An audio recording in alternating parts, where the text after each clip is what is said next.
Looking for music that lifts your spirit and fills your heart? Experience the powerful sound of the Tabernacle Choir at Temple Square. Now streaming on all your favorite music platforms. Find the Tabernacle Choir on Spotify, Apple Music, YouTube, Amazon Music, and Pandora. Let the music of the Tabernacle Choir at Temple Square inspire you today and every day. Whether you're at home, in the car, or on the go, enjoy the beauty of their world-renowned sound anytime. The Tabernacle Choir at Temple Square, streaming now. Make game day yours. Tickets, food and drinks, stats, and streaming. Everything you need is in the Utah Mammoth app. Download today and make game night easy. Download on both Android and iPhone. Tusk Top. Just doing it big, you know. Your home for the best sports radio for your afternoon drive is right here. This is Jake Scott and Ben Anderson on 97.5, the KSL Sports Zone. Jake and Ben, 97.5, the KSL Sports Zone. It's live at 5, brought to you by Trajan Wealth. Call Trajan today, your local trusted financial fiduciary, 855-TRAJAN-1, or visit their website at TrajanWealth.com. Continue to take a look around the Big 12 as we get you ready for the upcoming football season. Our next guest covers the Houston Cougars. He's the publisher of GoCougs.com. He's Ryan Monceaux with us here on Jake and Ben. Hi, Ryan. Hey, how Ryan. are you? Howdy. How are y'all? We're doing terrific. Okay, Ryan, this is always a big question for me, especially with how much turnover and change there is every year now in college football. Houston wins 4 games, surprises everyone, I think, last year by jumping up to 10 wins and comes in as one of the hottest teams in the Big 12 this year. Real expectations to maybe win double-digit games again. Is it based purely off of last year's success? Is it improvement in the offseason? Is it a belief in Willie Fritz? What do you think? Well, I think they have brought in talent consistently year over year, but you're going into the second year where the quarterback, who was pretty good coming out of high school and proved himself last year.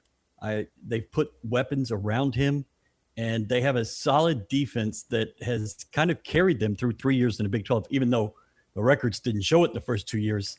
The defense really helped this team out. You know, Houston over the years, when they've had a pretty good coach, you can win at Houston. I mean, they've won a lot of games there. And Coach Fritz, and Ben and I talked to him at his first Big 12 Media Days a couple of years ago, and what an impressive guy. What is it about him that has unlocked the potential there at Houston a little bit? He's just a builder, and that's what U of H needed. You had a kind of a flash-in-the-pan guy with Dana Holgerson, but they needed somebody who this was the last stop. He wanted to build. He could bring in his people. He's never had resources like he does at U of H. And U of H is, frankly, at the bottom of the Big 12 in resources, but he's never had this. He's just a football lifer.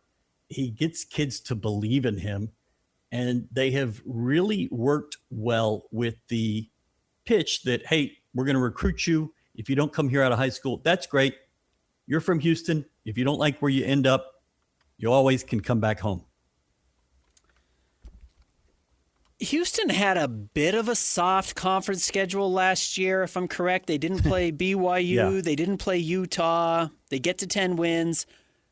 They did beat Utah the year before that. Again, that was not a particularly good Utah team, though. What's the feather in the cap victory for Willie Fritz that does have people believing that this is for real, that this is a team that can compete? They beat LSU in the bowl game, and that really unlocked some things locally. The game was in Houston, and that mattered. They have stepped up. They won at TCU. They won at Arizona State last year. Not huge wins, but show that you're kind of going in the right direction. They kind of stubbed their toe at home twice last year. It was kind of crazy. They went 6-0 on the road, won the bowl game, and lost 3 games at home, I believe. They've got to correct that. They've got to be ready every week.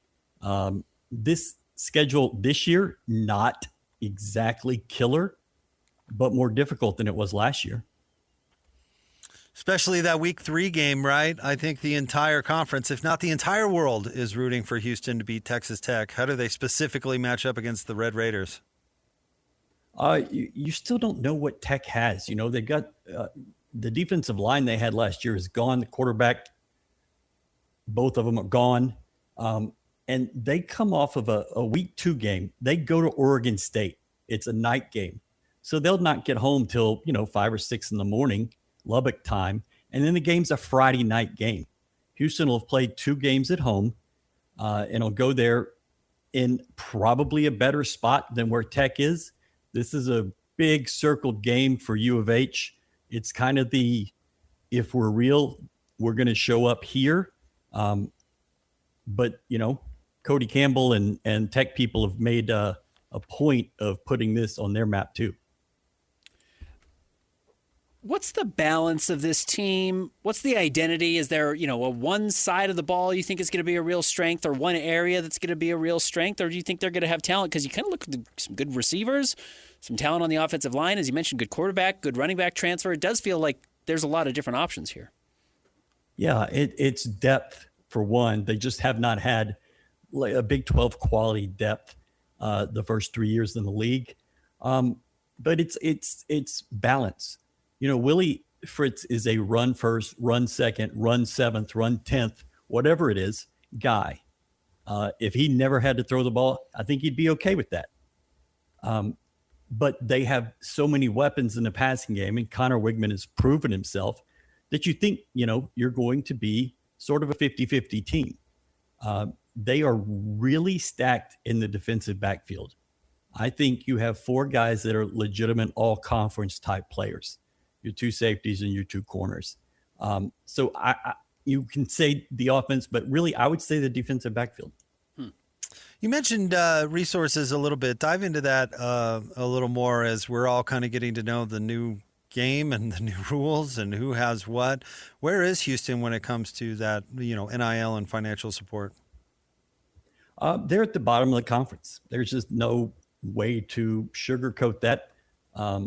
Virtually everybody in the league has a 30-year head start in being in a P4, P5 conference. U of H was near the bottom of Conference USA and the American financially until about 10 years ago when they really started to invest. They built a new stadium and an indoor.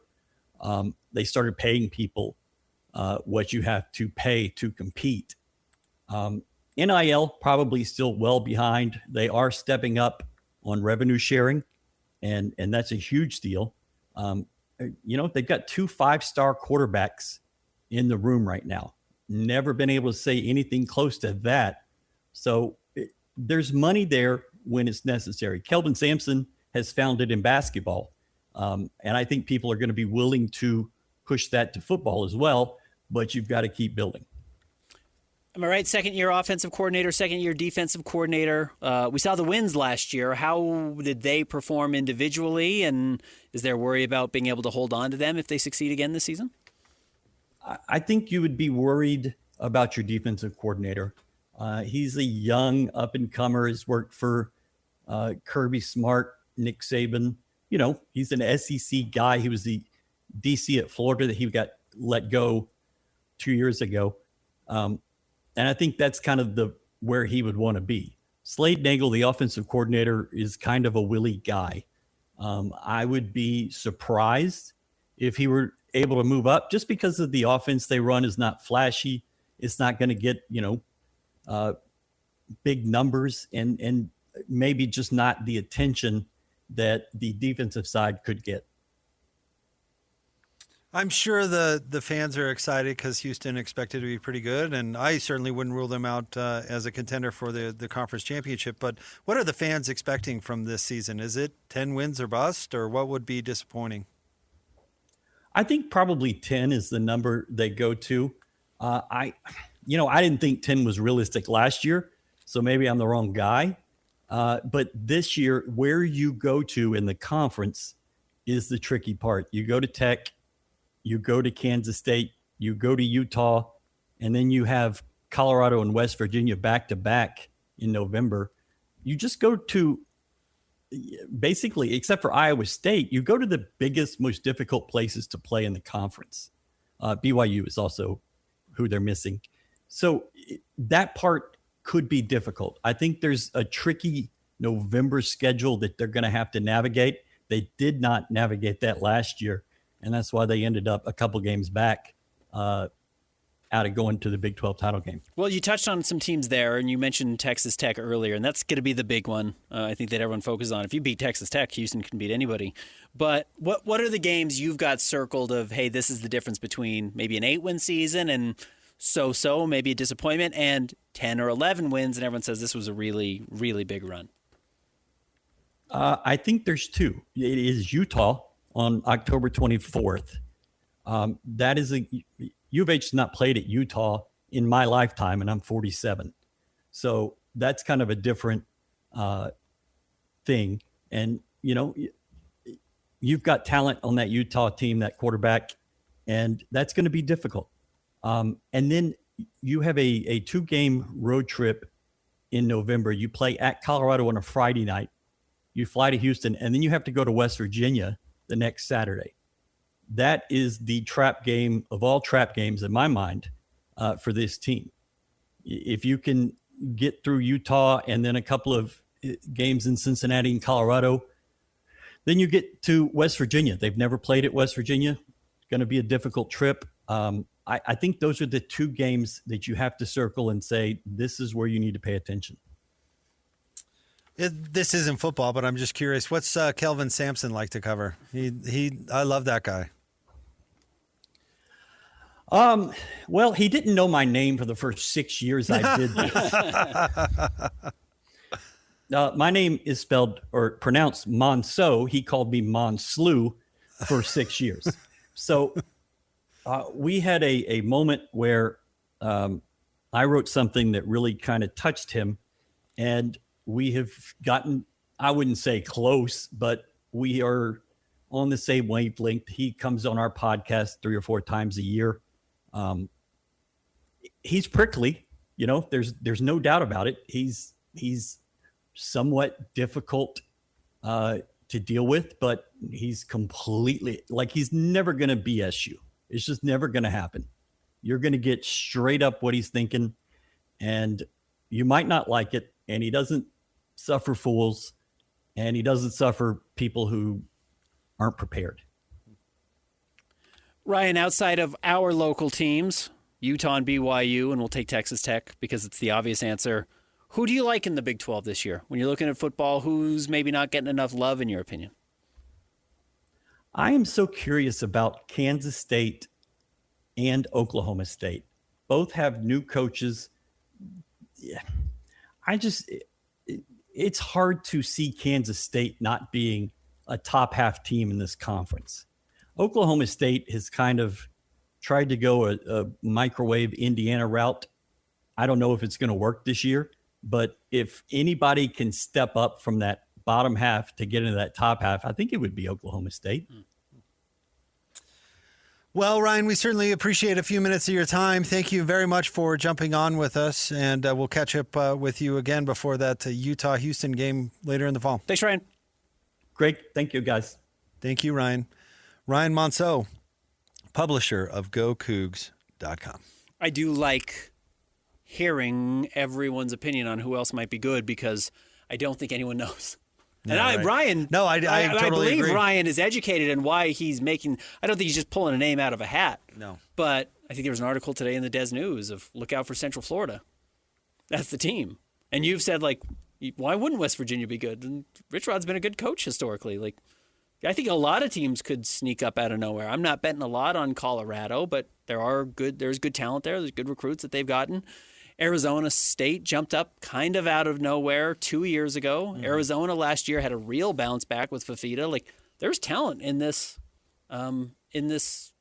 conference. The big surprise, I guess, would be if Iowa State out of nowhere is really good this year. It would surprise me if Oklahoma State was good. No, I mean, Ryan could be right. Yeah. What do I know? Yeah. But it was so bad. A lot of people think they might have the best quarterback in the conference. Yeah, so maybe that is the team. I wouldn't be surprised if West Virginia was better for sure. I don't know about Central Florida. Maybe. Squishy schedule and a decent quarterback gets you a long ways. I do hate that about these conferences with a million teams. I mean, who plays a good schedule? Well, you were rattling off who's schedule in the Big Ten did we go? Michigan's schedule in the Big Ten. Yeah. Play a lot of dogs. They do. And miss a lot of actually, there's not a lot of good teams in the Big Ten, but miss some good teams. Right. in the Big 12, I mean, honestly, I'd love to see Houston play Utah, BYU, and Texas Tech. Huh? But they only play 2 of those teams, which means that we're going to have some sort of tie at the top of the league again, which seems like what we get every year. Well, again, looking at Houston, again, no knock on Houston. You can only beat the teams in front of you, and you don't make your schedule other than your non-conference games. But you avoid BYU and Utah in the same year, and you pick up Last year, yeah. Last year, what I mean, yeah. Okay, well, 10 wins looks a lot different than 8 wins. It does. Or 7 wins because you've been steamrolled by 2 of the more physical teams in the conference, and then all of a sudden you're licking your wounds and you lose to Colorado or whoever it is. They're not losing to Colorado. I mean, last year in a hypothetical of you get beat up and your last game of the season is more difficult than it was going to be otherwise. So, no, I agree with you. I don't know who's losing to Colorado this year. I think Weber State might get them. Is Weber playing Colorado? Game 2. Wow, go Wildcats. I'm totally with you. Hello, Wildcats. Man, that would be something for Dion. Came into the job at Colorado, beating TCU, and then rubbing everybody's face in it about, did you believe? Do you remember all that? Mm-hmm. You know that meme, like, this is how it started, this is how it's going? You know, this is how it started.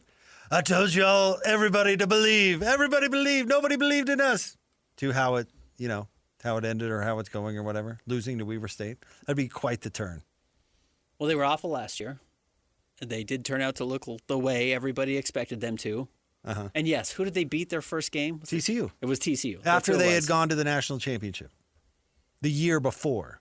Right. I just had it open. And then that TCU team turned out to be just okay. Just an absolute dog. And then they turned around and they beat Wisconsin? No, they beat Nebraska, who turned out to stink. Really stink. And then they played USC close, and they turned out to stink. Yeah. And everybody was putting old Dion in like the top 5. This might be the greatest coach of all time. Nope. Not quite. Yeah, it was TCU, Nebraska, Colorado State. Okay. Double overtime. That was a crazy game. Against the It Rams. was a crazy game. But 2 dog teams. Spanked by Oregon, 42-6. Lost to USC by a touchdown, you're right. And USC was ranked and then ended up falling apart.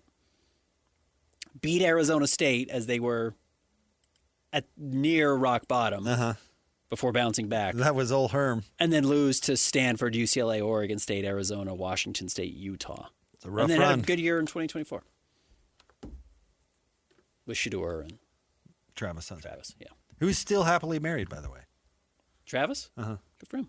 Remember the rap on him at Colorado was that she was too good looking for him? Remember that? And that she was with him just for the money. For the NFL money. And the glory and the fame. Well, he's still making NFL money, so good for him. They're still happily together. Happy to announce. Unlike Whitney and Justin. From Real Housewives. Or Jelly Roll and Bunny XO. Right. Except for they're actually divorced. I think Whitney and Justin are just having trouble. Living separate lives. Yeah. Rough. Jointly. I guess. I had a buddy who broke up with his girl and they were living together and neither one of them could afford to move, so they had to remain living together. And I cannot think of a more awkward situation. Not ideal. No. Well, Whitney and Justin, our friends, really tough because your livelihood is somewhat built on being together. Yeah, I don't think he's that big a part of the livelihood. Okay. But apparently they went all in on her Her business. Yeah. Her influencing or whatever. Her business, which was like skincare or something. Don't date your radio co-host because if you break up, the show breaks up. Well, yeah, no problem there, pal. Yeah, you and I are going to be fine. Yeah. I'm talking about us. Okay. But anybody in particular? There have been some. That have gotten divorced and then stayed on the air together? I don't think they've stayed on the air together. You have somebody specific in mind? It's happened a few times locally. Really? Huh? Oh, okay. We'll talk off air. All right. Stay tuned. We'll have more coming up next. Thanks to Ryan for joining us, giving us a little breakdown on Houston, who should be one of the better teams in the league, for sure. More next, 97.5, the KSL Sports Zone. We all have routines. I'm Jabron, and with diabetes, mine was finger sticks. Sometimes I skip them because they hurt. The Freestyle Libre 3CGM changed that. It gives me glucose insights without finger sticks. Learn more at freestylelibre.us. Finger sticks are required if your glucose alarms or readings do not match symptoms, or when you see check blood glucose symbol for the first 12 hours. The views expressed should not be used for medical diagnosis or treatment as a substitute for professional medical advice. Individual circumstances may vary. For prescription only. Safety info found at freestylelibre.us. Queen Carvania stood haloed by the morning sun.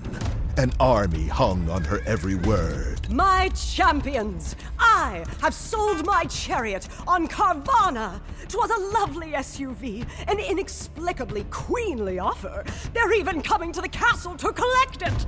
Tonight, we feast. An offer you can feast on. Sell your car today on Carvana. Pickup fees may apply. If the world were like a Sleep Number mattress, everything would adapt for your comfort. Your coffee would never get cold. Your flight would always be on time. And your mattress would always respond to you and your unique sleep needs. Sleep Number mattresses are designed to respond to your body and shift with your changing life, helping you fall asleep faster and stay asleep longer. To experience a whole new world of comfort, visit a Sleep Number store or go to sleepnumber.com. Sleep Number. To a good life sleep. Now at McDonald's, get a $5 McChicken meal deal or a $6 McDouble meal deal. They come with small fries, a soft drink, and 4-piece McNuggets. We're going to need a bigger tray. Get more value with your meal deal with McValue. Prices and participation may vary. Prices may be higher for delivery. Make game day yours. Tickets, food and drinks, stats, and streaming. Everything you need is in the Utah Mammoth app. Download today and make game night easy. Download on both Android and iPhone. Tusk Top. Your home for the best sports radio for your afternoon drive is right here. This is Jake Scott and Ben Anderson on 97.5, the KSL Sports Zone. Jake and Ben, 97.5, the KSL Sports Zone. It's a Win Ticket Wednesday, and it's a good one today. Caller number 12 right now, 801-575-ZONE. You're going to win 2 tickets to go see Post Malone with special guest Jelly Roll and Carter Faith at Rice Eccles Stadium on Tuesday, July 28th. Caller 12 right now, 801-575-ZONE. It's always a good Win Ticket Wednesday. Yeah, but Post Malone's a good, very good. Yes, they're always good, but some of them are more sought after than others. He's one of the top musicians in the world right now. Right. No question. And he's kind of got a local tie here. I'm sure he's going to sell out Rice Eccles Stadium, I would guess, right? Mm-hmm. Sometimes my phone rings more than others, and right now it's going crazy. Going bananas. If someone with the last name Anderson calls in, give it to them. Might be my wife. Do we want to take caller 12 live or caller 11 live and see what their reaction is? No. That's always funny. We've done one live call on the show. The guy swore 15 words in, and we've never taken another live call ever, which is why we like to use the voicemail so much. Leave us a voicemail, by the way. We can get us voicemails coming up next. Hey, Ben, real quick. This is not... By the way, I bet we could figure out how to do some giveaways for voicemails. That's got to be possible. Oh, yeah, that's probably a good idea as an incentive. Jazz tickets or something. Ben, I just saw this. Let me run this by you real quick, and then we can talk some sports. United Airlines is making a change. The major airline quietly updated a noise policy that before the change had flyers nearly losing their minds. Let's see. Back in February, the company started enforcing headphones when listening to content on phones, tablets, or anything that makes sound, meaning passengers are no longer able to blast TikTok or watch movies without the use of headphones. And United now can, I guess, enforce that. I love that rule. What type of lunatic is showing up on a plane without headphones on? I'm with you. It does happen. I've seen it on the train now recently. People on the beach listening to speakers at full blast like everyone came to hear your music. There should be a rule that we can throw you out of the back of the plane if there's enough votes. Oh, I'm pro music at the beach, but don't most people keep it pretty reasonable? No. Or are you talking about... Nobody keeps it reasonable. That's the problem. Oh, we absolutely keep it reasonable. You can't hear it, like, from the water, let alone another... No, people have their huge sound systems that they're blasting, or they open their car up and park it on the beach and play it at 1,000 decibels. Yeah, if you're on a plane and you think you're going to play sound without headphones in, that's what the emergency exit's for.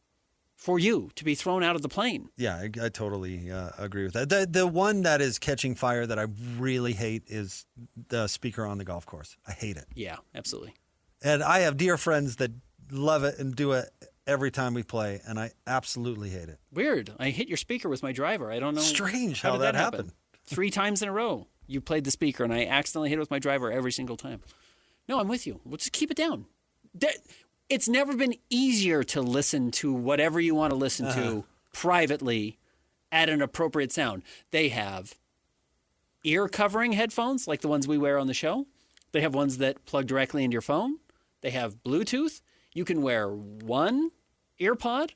You can have noise canceling headphones.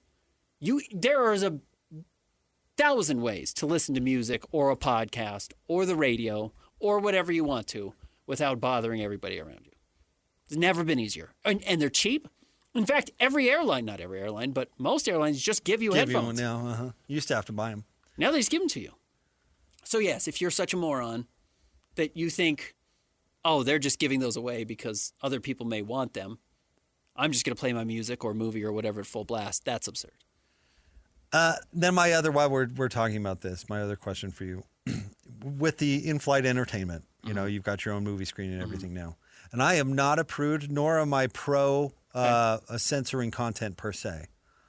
But I think they should edit the nude scenes in the movies because that's happened to me where I'm watching a movie. I have no idea. No, this just happened to me. I'll tell you what movie it was. This is 40. I watched This is 40, and there's just this random nude scene in that movie, which I had no idea even existed. And this is years and years ago. But I couldn't help myself but looking around hey. Yeah. Hey. Yeah. I hope there are no kids around, They should edit that. Flying to New York for the draft, and I watched 2 movies. I can't remember exactly what it was now, but one of them on the way out, one of them was Goodfellas, which is so violent. In fact, it opens up with Joe Pesci stabbing a man in a trunk. Yeah, it's absurd.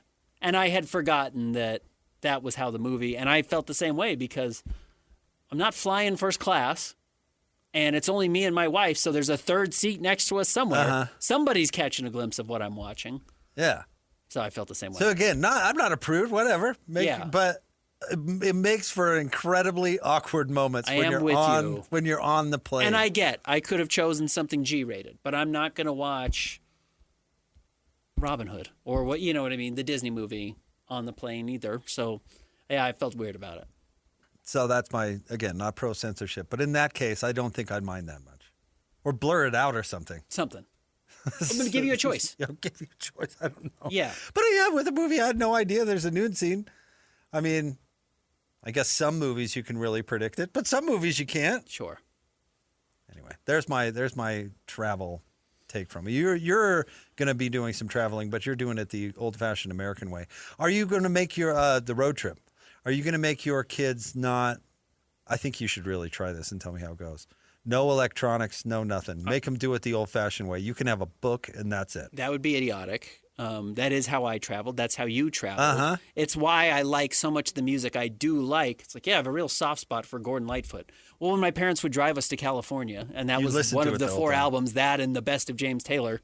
Yeah, I know all those words or all those songs by heart. Yeah, it's good for you. Because I listened to them 4 times on the drive. No, there are video games, iPads, headphones. But my wife and I did make a list. But to your point, I had the same thought in my head, which was, how many of these songs I'm putting on do I need to worry about the explicit version versus the edited version? I have a 13 and a 10-year-old. Yeah. They are into pop music, including Mr. Post Malone himself, and not all of his lyrics are G-rated. So do I need to edit the songs?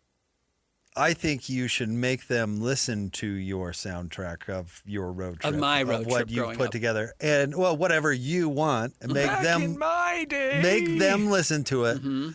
Because you should be forced to listen to your parents' music while mindlessly staring out of the window because there's literally nothing else Head to do. Against the window, on the door.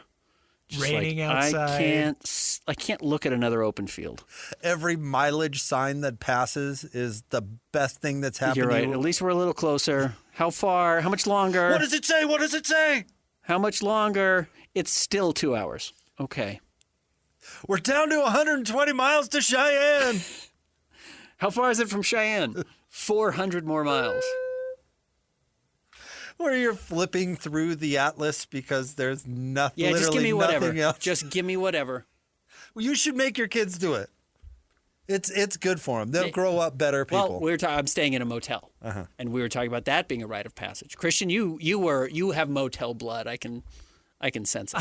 I do. Yeah, I do. You've spent a night in a motel. So my mom is from Minnesota. So a few summers we would drive out there. Wow, that's flying. a haul. And motel it. 2 days. Yeah, it's like a 22-hour drive. We'd split it up into 2 days. So yeah, we had some motel stops on the way. That's good for you. I think I don't know if making the kids listen to whatever nonsensical music that I thought was hip, that I think is hip. I don't know if that's going to be good for the kids, but I get what you're saying. Put a little hair on your chest. I remember staring at. I've seen a lot of this great country because I had nothing to do but stare out the window. Not all of the country itself, great. Not everything within the borders is great. Including everything between here and Las Vegas, nothing to look at. Oh, I disagree with that. And then everything after Las Vegas to Los Angeles, nothing to look at. That's a little more dry. And if your parents decide, let's mix it up and go through Reno, because that only tacks on 4 extra hours for no reason, and has nothing to look at either, not great to look at. Have you ever driven the back way into Mesquite from St. George? No. So the road they used to use before they built the highway through Virgin River Gorge, it's awesome. If you ever get a chance to do it, you drive through a Joshua Tree forest. Oh, okay, that's cool. It is cool. And you know what? PCH, great. A lot of beach, a lot of different towns along the way. Awesome. I drove from Orlando up to Washington, D.C. That was incredible because, as you know, in the East Coast, states are 15 minutes long to drive through. Cities are 45 minutes away total. So you're going from Charlotte to Pittsburgh to, you get to hit all these actually kind of very cool towns if you want to, en route. Driving through the West, PU, just absolutely stinks for the most part. But the East Coast is very cool. Oh, I think you're totally wrong. Where are you driving in the West? I mean, yes. Well, again, the PCH is cool. If you drive from Salt Lake to Carson City, yeah, it sucks. But no, Salt Lake to Denver, miserable. Horrible drive. Not depending on which way you go. If you go through Eastern Utah, it's an incredible drive. If you go through Laramie, yeah, it's not so great. Yes, if you go north, it's horrendous. But that's the fast way to get there. You're throwing the whole state or the whole western United States into a category that it does not fit. All of Midwest Nevada does. is terrible. Midwest is horrible. The Midwest, going to Minnesota, terrible. Horrendous. I'm totally with you. Yeah, driving through Kansas is We stopped and saw, what's the Jolly Green Giant on the vegetable pack? We saw him. There's a giant statue of him somewhere. That was like the highlight of the road trip. That's what they have to offer. Or the Mount Rushmore. Yeah. Weird Al made a song about the biggest ball of twine in Minnesota. Apparently that's a thing. Man, Weird Al, what happened to that guy? He got old. Yeah. You think Christian has any idea who Weird Al is? Yeah. Christian? Yeah. Do you have a favorite Weird Al song? I do like Fat. Uh-huh. And then he has the one that he remixes, and it's about Star Wars. Mm-hmm. His song, White and Nerdy. White and Nerdy. Yeah, White and Nerdy's great. Covering Riding Dirty, may have the funniest cameo, not just in a music video, maybe ever, when he's singing the song White and Nerdy, and there's Donny Osmond in the background just dancing up a storm. Amish Paradise was good. So funny. The problem almost, I wonder, for Al, which has probably made his life easier in a lot of ways, but while I bet you there was some initial pushback on Weird Al covering your song, at a certain point it flipped and it became an honor.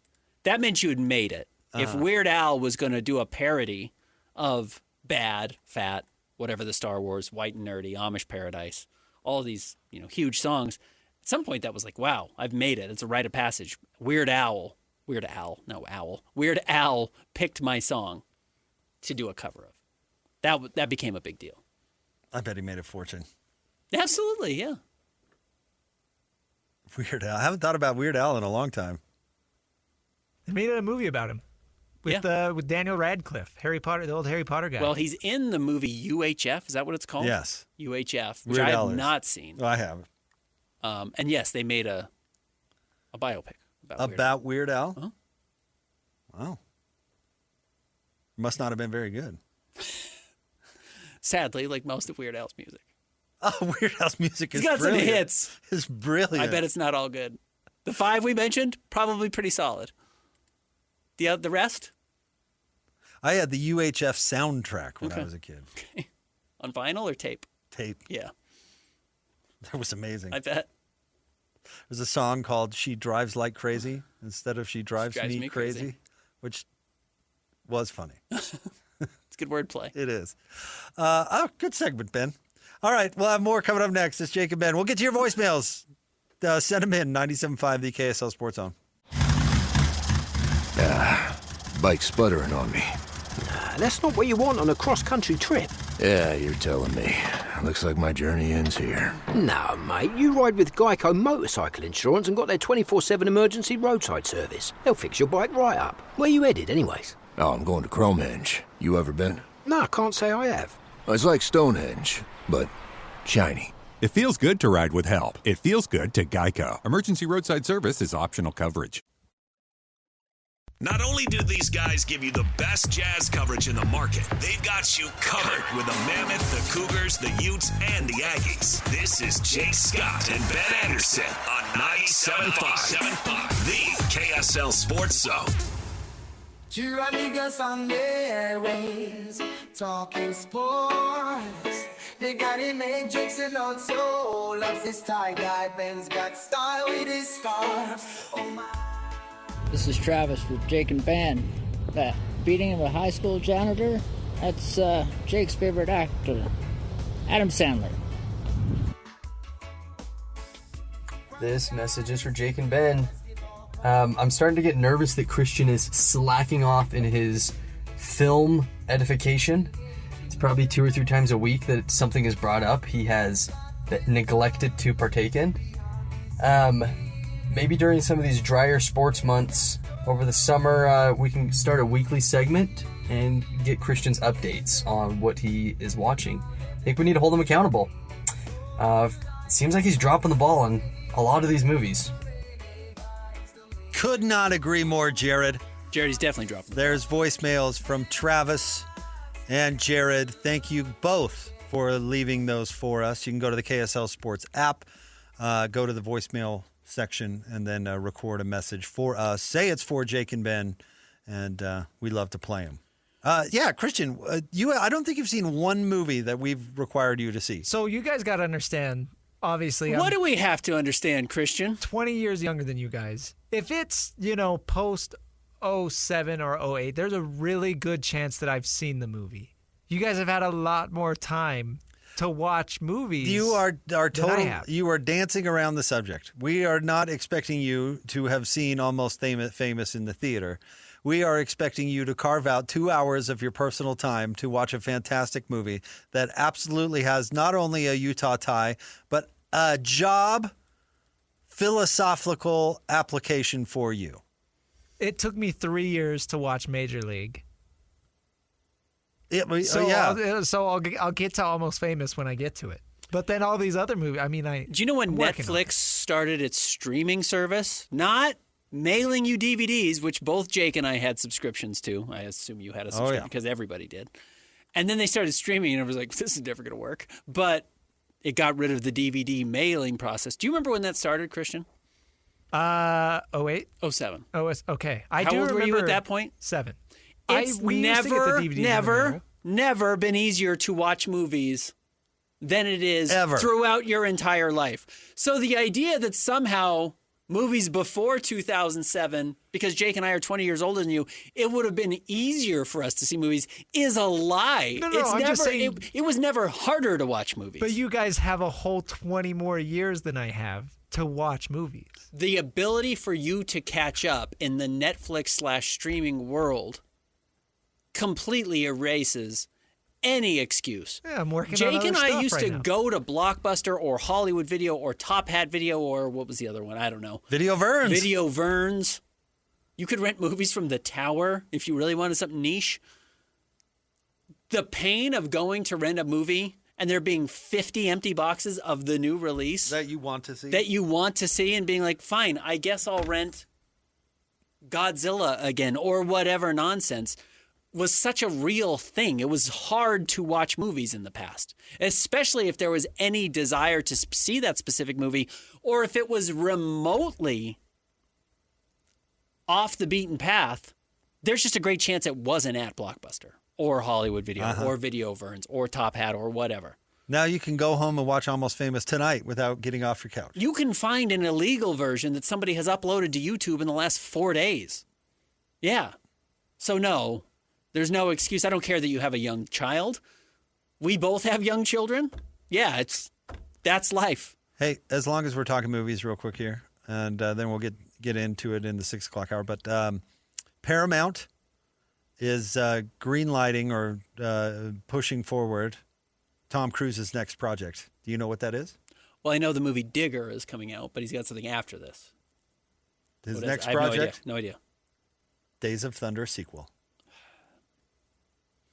There's another Days of Thunder coming out. Imagine if he does it as well as he did with the Top Gun sequel. Oh, that's the idea, right? Is they said this Maverick movie made $1 billion. Days of Thunder certainly will do well. Absolutely. It's not going to do well. I'm going to go see it. Sure. But you don't need to make... They may have already made Cocktail, too. You don't need to make a No. third. But Cocktail was a terrible, and when I mean terrible, or say terrible, I mean terrible. Like, didn't make any money. Nobody likes it even now. Maybe the worst movie ever made. Okay. Days of Thunder was amazing. Okay. Although Bob Duvall's not going to be there, it's not going to work. He's dead. Well, he was a key component. Okay. All right. We'll get to our 6 o'clock hour coming up next. Jake and Ben, 97.5, the KSL Sports Zone.